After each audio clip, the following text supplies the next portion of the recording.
My water broke in the middle of $1 million vineyard wedding, and instead of calling an ambulance, my husband looked me in the eyes and walked away.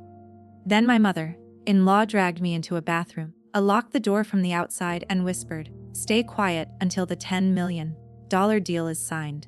She took my purse because she believed it held my only phone. What she did not know was that an encrypted emergency device was strapped beneath my dress.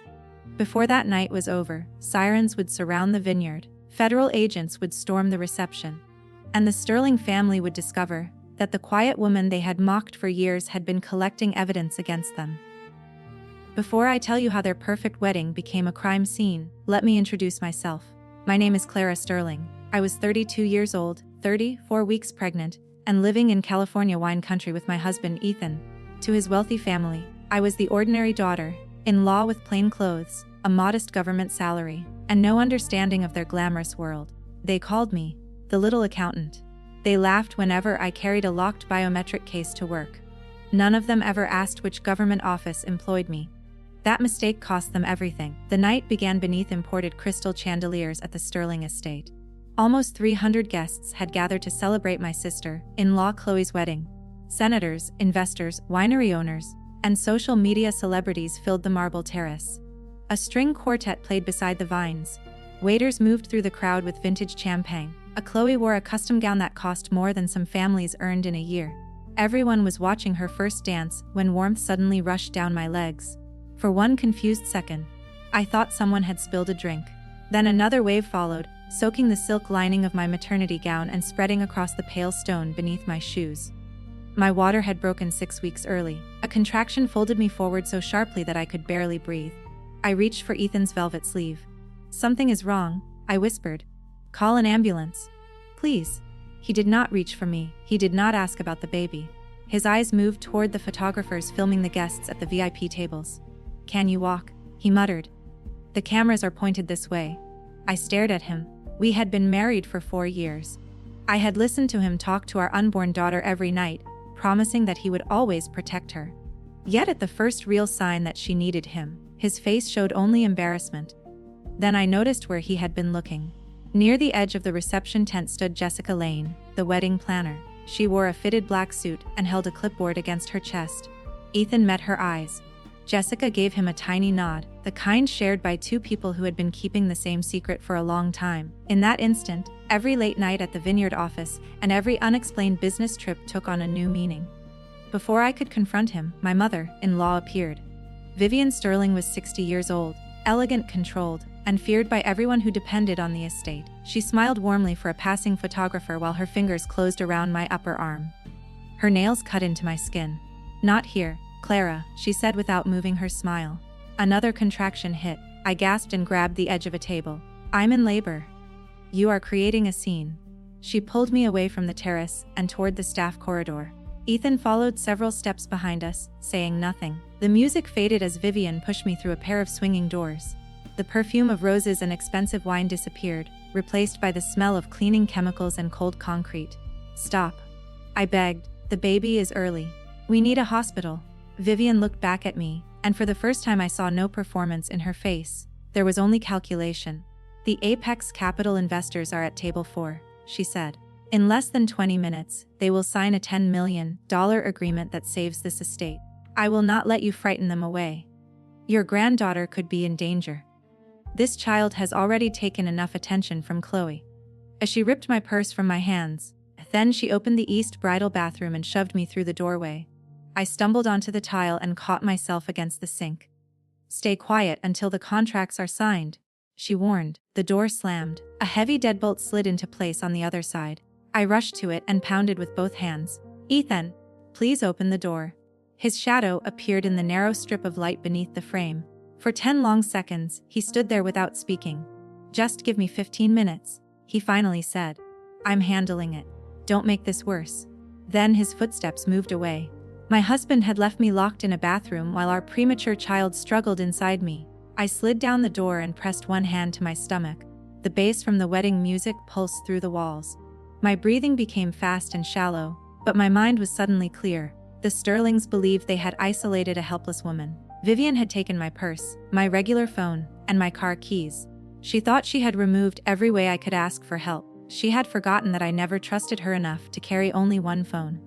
I reached under the folds of my dress and pulled a small black device from the medical band around my thigh. It was encrypted, shock-resistant, and connected to a single emergency line. My thumb pressed the call button. The phone rang once. Clara, Special Agent Lena Morgan answered. Her voice was calm, but I could hear office noise behind her. I'm locked in the East Bridal bathroom at the Sterling Estate, I said. My water broke. I'm 4 weeks pregnant. Send paramedics now. The room on Morgan's end went silent. Who locked you in? I looked at the brass deadbolt. Whatever remained of my marriage ended in that moment. The same people named in the sealed warrant. I heard rapid typing. Stay on the line, Morgan said. Everything is being recorded. Medical units are moving, and the tactical team is right behind them. That was when someone rattled the bathroom handle. Clara. Chloe called from the hallway. Her words were slightly blurred by champagne. Mom says you spilled wine and had one of your little panic attacks. My water broke. I answered. Unlock the door. There was a pause, followed by a quiet laugh. Of course you chose my wedding day, Chloe said. You could never let me have one day to myself. Vivian joined her outside. The ambulance will bring sirens, she whispered. Tell security that Clara is intoxicated and locked herself in. No one enters this corridor until the investors sign. The encrypted line captured every word. I held the phone closer. Vivian, this is your final chance. Open the door. Do not threaten me in my own vineyard, you ungrateful clerk. Despite the pain, I smiled. The vineyard was not legally hers. 3 years earlier, the Sterling estate had been close to bankruptcy. Vivian blamed a poor harvest and rising costs, then begged me to help restructure its debt. What she never admitted was that millions were already disappearing through false invoices and invented employees. I had inherited money from my grandfather, a technology entrepreneur who had taught me to read every contract twice and trust numbers more than charming people. Through a private trust, I invested $5 million to rescue the estate. Vivian assumed Ethan had arranged a bank loan. She never carefully read the controlling agreement I prepared. That agreement gave me the authority to remove every sterling from management if I found fraud, a criminal conduct, or reckless danger to an employee or guest. Locking the controlling trustee in a bathroom during premature labor qualified as all three, but my connection to the estate was only part of the secret. I was not an ordinary accountant. I was a senior forensic auditor assigned to the California Attorney General's organized fraud unit. For 9 months, I had traced payments from the winery to fake vendors, shell companies, offshore accounts, and payroll records belonging to people who had died years earlier. At first, I had believed Ethan was another victim of Vivian's control. He told me he knew nothing about the missing money. I wanted that to be true because he was my husband and the father of my child. 2 weeks before the wedding, I broke through an encrypted ledger on the estate's private server. Ethan's digital signature appeared on every major transfer. Regular, consulting payments also went to an LLC owned by Jessica, the wedding planner. Their affair had been financed with money stolen from workers, vendors, and the state. I had delayed the raid because the Apex meeting offered one final opportunity. If the family tried to sell the estate using false financial statements, the buyers and every conspirator would be together with the evidence in front of them. Agents were already positioned nearby, waiting for my signal. I had expected fraud that night. I had not expected labor, betrayal, or a locked door. Another contraction tore through me. I lowered myself to my knees and fought to remain conscious. Beyond the wall, the band stopped. A man announced that the cake cutting would happen early, followed by a special announcement about the future of the winery. The investors were ready to sign. Chloe hurried away, excited that the interruption had been contained. Vivian followed her. For a moment, the corridor was quiet. Then heavier footsteps approached. The Ethan returned to the door just as the pain eased enough for me to speak. Clara, keep your voice down, he said. Mom called a private doctor. He will be here soon. She called no one. The security cameras show every outgoing call from this building. Silence. You have been watching us. I saw the offshore transfers. I saw your digital signature. And I saw the payments to Jessica. The gentle husband I thought I knew disappeared from his voice. You went through private company records, he snapped, after everything my family gave you. Your family gave me a crime scene. We gave you our name, our home, and a life you could never afford on a government salary. I gripped the sink as pressure tightened around my abdomen again. Open the door, Ethan. Our daughter may be dying. He lowered his voice. Once the deal is signed, none of this will matter. We will have enough money to fix everything. Sit down and wait. You are choosing stolen money over your own child. I am protecting our future. His footsteps retreated. That answer hurt more than the contraction. He was not confused, manipulated, or afraid of his mother. He had made his choice with a clear mind. Morgan, I whispered into the phone. I heard him, she replied. Anger sharpened every word. Paramedics are at the south gate. We are seconds away. Through the ventilation grill, Vivian's amplified voice drifted from the terrace. Family is the foundation of the Sterling estate, she announced. For 4 generations, we have built our legacy on integrity, loyalty, and trust. I almost laughed. She was praising family while her pregnant daughter-in-law lay locked on a bathroom floor. Vivian continued. Tonight we celebrate Chloe's marriage, and we also welcome a new partnership that will secure our future. A Sterling never abandons family. We protect our own. A new sound interrupted the applause. At first it was distant, like thunder rolling across the vines. Then it grew into the unmistakable beat of boots moving through the service corridor. State police! Federal agents! Nobody move. The sound system screamed with feedback. Guests shouted. Glass shattered somewhere near the dance floor. Vivian's voice rose over the confusion. This is private property. Security? A man shouted outside my door. Medical emergency. Stand clear. Breaching. The first impact shook dust from the frame. The second cracked the wood. On the third, the deadbolt tore free and the door flew inward. Flashlights flooded the bathroom. Paramedics rushed past armored officers and dropped beside me. One checked my pulse while another placed a monitor against my stomach. Fetal heart rate is falling, he said. We move now. Agent Morgan entered behind them. She removed her tactical jacket, folded it beneath my head, and brushed damp hair from my face. You did exactly what you needed to do, she said. We have you. Over her shoulder, I saw Ethan pressed against the opposite wall. His face had turned gray. He was not staring at me or at the medical team. He was staring at Morgan's badge and at the encrypted phone in my hand. Vivian forced her way into the corridor, one shoulder of her silk dress torn. Arrest that woman, she screamed, pointing at me. She is unstable. She is nobody. She works with spreadsheets. Morgan stood between Vivian and the stretcher. The woman on this floor is the senior forensic auditor, who traced more than $11 million from your estate into fraudulent companies, she said. And thanks to your daughter's wedding, every major suspect is gathered in one location. She unfolded the warrant. Vivian Sterling, you are under arrest for wire fraud, conspiracy, obstruction, and unlawful imprisonment. For the first time since I had met her, Vivian had nothing to say. The paramedics lifted me onto a stretcher and rolled me toward the reception. What had looked like a palace minutes earlier had become a crime scene. Guests stood frozen beside untouched champagne. Agents sealed the business office, photographed contracts, and carried computer servers out in evidence bags. At table 4, the Apex executives held their hands where officers could see them. The $10 million agreement lay unsigned beside a bottle of wine. Jessica was handcuffed near the ice sculpture, crying so hard that she could barely stand. Chloe's wedding portrait still glowed across the giant screens behind her, smiling over the destruction of her family's reputation. Vivian twisted away from 2 officers as my stretcher passed. You planned this? She shouted. You destroyed my family. I forced myself to raise my head. I planned an audit, I said. You planned to imprison a woman in labor so you could steal $10 million. I only gave you enough room to reveal who you really were. Then Ethan pulled against the officer holding him. Clara, please, he begged. I panicked. I did not know Mom locked the door. I love you. Morgan blocked him from reaching the stretcher. You can explain the forged transfers and the payments to your mistress during your interview, she said. His eyes found mine. You knew about Jessica. I gave you 9 months to tell me the truth, I answered. You spent every day stealing from me and lying to my face. We are finished. The ambulance doors closed before he could respond.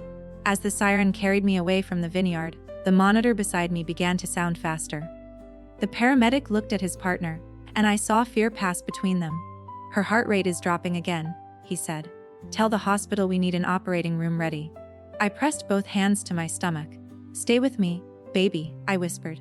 Please stay. The city lights blurred beyond the window. For the first time that night, I was no longer thinking about warrants, money, or revenge. I wanted only to hear my daughter breathe. I woke in the recovery room beneath soft lights and the steady beep of a monitor. My throat burned, my body felt impossibly heavy, and my stomach was wrapped in bandages. For several seconds I could not remember what had happened. Then I saw the empty bassinet beside the bed. My baby, I tried to say. Agent Morgan rose from a chair in the corner. She looked exhausted, but she was smiling. "She is alive," Morgan said quickly. 4 pounds 6 ounces. She is breathing without a machine, and the nurses say she has a powerful temper. Relief broke through me so violently that I started crying. "Where is she?" "The neonatal intensive care unit. The doctors performed an emergency cesarean section." Another 10 or 15 minutes of delay could have changed the outcome. That sentence stayed with me. Vivian and Ethan had asked for 15 minutes. Those 15 minutes could have cost my daughter her life. When a nurse finally placed the tiny baby against my chest, she opened one dark eye and wrapped her hand around the end of my finger. She was small, warm, and stubbornly alive. "Her name is Hope," I said. Morgan nodded. "That is exactly the right name." She waited until the nurse had taken Hope back to her incubator before opening a folder. "The Sterlings have started turning on one another," she told me. Vivian lasted 20 minutes in questioning before blaming Ethan. Ethan blamed Jessica. Jessica gave us passwords, account numbers, and copies of messages. Chloe says she knew nothing, but the wedding video caught her telling security to keep everyone out of your corridor. What about the investors? 2 appear to have known the financial statements were false, that the others are cooperating. The contract was never signed. I closed my eyes. The criminal case was stronger than we had hoped, but my mind kept returning to Ethan outside the door. He had heard me beg. He had understood the danger. Then he walked away. 2 days later, while Hope slept beneath blue NICU lights, I signed 3 documents from my hospital bed. The first activated the criminal conduct clause in the estate trust. It immediately removed Vivian, Ethan, and Chloe from every management position. At the second, froze Ethan's access to our marital accounts and began divorce proceedings. The third authorized an independent receiver to take control of the winery. Legitimate employees would be paid first. The vendors who had been cheated would receive restitution. Taxes and lawful debts would be settled before a single dollar could be spent on the Sterling family's defense. The revenge Vivian feared was not violence. It was accountability. Every person she considered unimportant would be paid with money taken from the luxury she had built on their losses. That afternoon, I received a prepaid call from the county jail. "You cannot take our name from us," Vivian said through the static. Her polished voice had become raw and desperate. "You are nothing without the Sterling name." I looked through the glass at Hope's incubator. "I am not taking your name," I replied. "I am returning everything your name owes to the people you hurt. You will regret humiliating me." "No, Vivian. I regret trusting your son. Holding you accountable is the easiest decision I have made." I ended the call and blocked every number connected to the family. For the next month, I moved between my recovery room, the NICU, and in meetings with prosecutors. Hope gained weight slowly. Each ounce felt like a victory. On the day I finally carried her out of the hospital, dozens of Vineyard employees were waiting near the entrance. Many had lost overtime pay, health benefits, or retirement contributions because of the Sterling fraud. They did not bring expensive gifts. They brought handwritten cards, a knitted blanket, and a small wooden box made from an old wine barrel. Inside the box was a note: "You protected us when no one else would. Now let us protect you in hope." That was the moment I understood that the estate had never truly belonged to the people whose names stood on the gate. It belonged to those who planted the vines, repaired the machines, cleaned the rooms, and kept working while the Sterlings stole the rewards. I began making a different plan for the property. The Sterling family did not collapse quietly. From jail, Vivian hired an aggressive legal team and accused me of manipulating the trust. Her lawyers claimed I had used my government position to target relatives. Ethan signed an affidavit calling me unstable and suggesting that pregnancy had made me paranoid. For 48 hours, the newspapers repeated their version. Headlines described a family dispute, a ruined wedding, and a mysterious daughter-in-law with a secret fortune. Strangers online called me cruel for separating a father from his newborn child. Then the evidence became public in court. The wedding videographer had recorded Vivian ordering security to block the corridor. A microphone near the service doors captured Chloe laughing about my perfect timing. The encrypted call recorded Ethan refusing to unlock the bathroom after I told him his daughter might be dying. Most damaging of all, the forensic records showed $11 million moving through companies controlled by Vivian, Ethan, and Jessica. The numbers were not emotional. They did not care about family reputation. They simply pointed toward the truth. Jessica accepted a plea deal first. She admitted that she and Ethan planned to leave for Belize after the vineyard sale. The consulting fees paid for an apartment, travel, and a hidden bank account.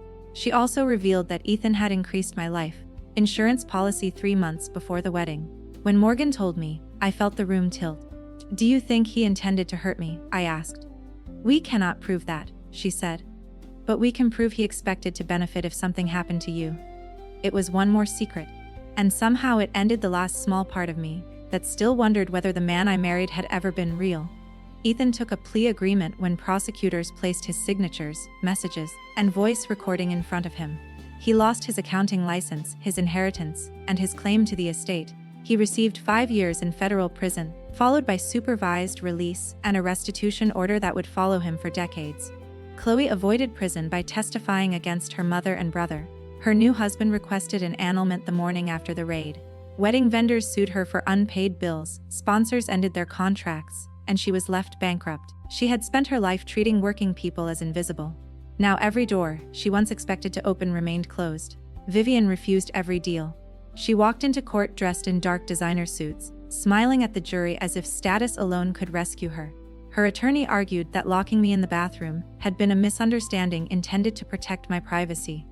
Then the prosecutor played the recording. The courtroom heard me say I was in premature labor. It heard Vivian worry about sirens frightening the investors. It heard her order security to keep everyone away. Finally, it heard her call me an ungrateful clerk and refuse my last request to open the door. Vivian's smile disappeared. The jury deliberated for less than 4 hours. She was convicted of wire fraud, conspiracy, obstruction of justice, and unlawful imprisonment. At sentencing, the judge said her greatest failure was not financial greed, but her willingness to risk a child's life to protect an illusion of wealth. He sentenced her to 12 years. During our final divorce hearing, Ethan appeared on a screen from prison. He looked older, thinner, and smaller without the vineyard behind him. I know I made terrible mistakes, he said. But I am Hope's father. Can you forgive me enough to let me know her? I studied the face I had once trusted. You heard me say our daughter was in danger. I told him. You left us behind a locked door so you could protect stolen money and your mistress. Hope will know the truth when she is old enough, but you will not use her to make yourself feel forgiven. He began to cry. I felt no satisfaction in his tears. Real justice was not enjoying his pain. It was knowing that he could never again use my love as a weapon against me. The divorce was granted. I returned to my maiden name, Clara Hayes, and gave Hope the same name. Meanwhile, the independent receiver prepared to sell the estate to a large corporation. On paper, it was the fastest way to recover the stolen money. But I remembered the employees waiting outside the hospital. I used my authority as trustee to propose another option. The luxury cars, art collection, guest villas, and private wine reserves were sold first.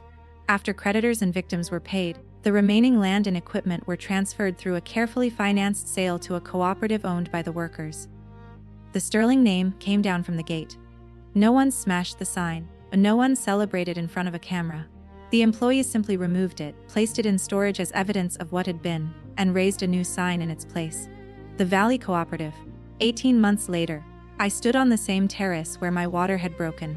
The California sun spread gold across the vines, but the estate felt like a different world. The offices once used to hide forged records now held free financial literacy classes for employees. The service corridor had been rebuilt with open exits and security systems that protected workers instead of trapping them. The East Bridal bathroom was gone. In its place stood a bright medical and nursing room available to staff and visitors. Hope ran between the vines, chasing a yellow butterfly. She had grown from a fragile premature baby into a fearless toddler with dark curls and a laugh that carried across the hillside. Agent Morgan walked beside me in jeans and a flannel shirt. She was no longer there as an investigator.